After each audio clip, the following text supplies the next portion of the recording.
Eto na naman kami sa biglaang desisyon. Isus, lagi naman, di na bago yan. Sasabihin, di mauwi. Tapos bigla-bigla na lang tayo susulpot doon. Aba, Napag-desisyon nga namin mag-asawa na doon kami magbagong taon sa Quezon. Magmumotor na nga lang daw kami at madami naman daw kami magkakasama. libre nga lang pala akong inangkas na kasamahan namin dyan. Ang kasama ng asawa ko, yung anak namin. Medyo malayo-layo yung aming pupuntahan, kaya naman napadasal ako. Lord, ingatan niyo po kami sa daan. Nagahan nga pala namin ang alis namin sa bahay para maiwasan ang traffic. First time nga pala na anak namin ang magkas kay papa niya sa motor, pauwi ng probinsya. Kaya naman, grabe talaga ang palala ko sa kanya. Kumapit ako siya na mabuti at huwag matutulog. Pinahiram nga lang pala kami ng motor ng ate ni Jan. Pinagdarasal ko na nga lang talaga na huwag umulan.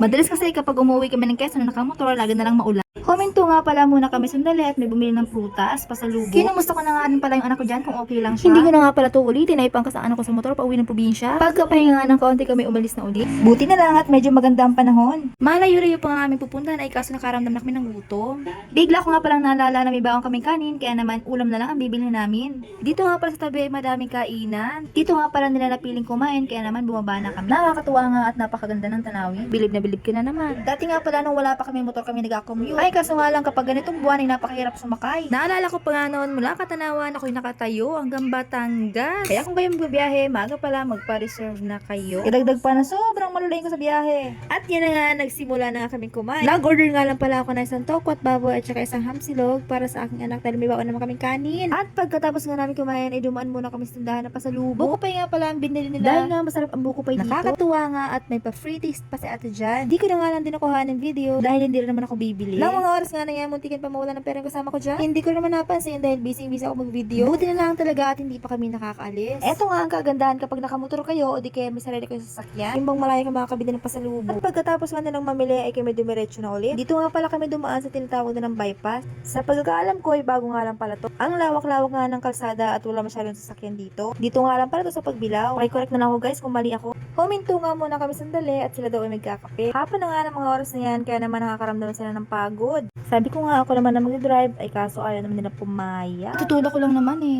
Ayan na nga, nabot na nga kami ng dilim sa daan. Okay na, basta safe kayo makarating. Laking pasalamat ko nga pala sa nag-angkas sa akin dahil nakalibre kami ng pamasahe. Uy, salamat talaga. At ayan na nga, nakarating na kami ng safe sa bahay. Pagkarating ko nga ay ramdam ko na yung lamig. Pamangkin nga pala ng asawa ko, ang batang cute na Hindi yan. na nga pala natin isang anak ko ang kanyang gutom. Kaya naman, pagkarating ay kumain ka agad. Ay nga pala kay Aljur. So yun lang guys, bye bye.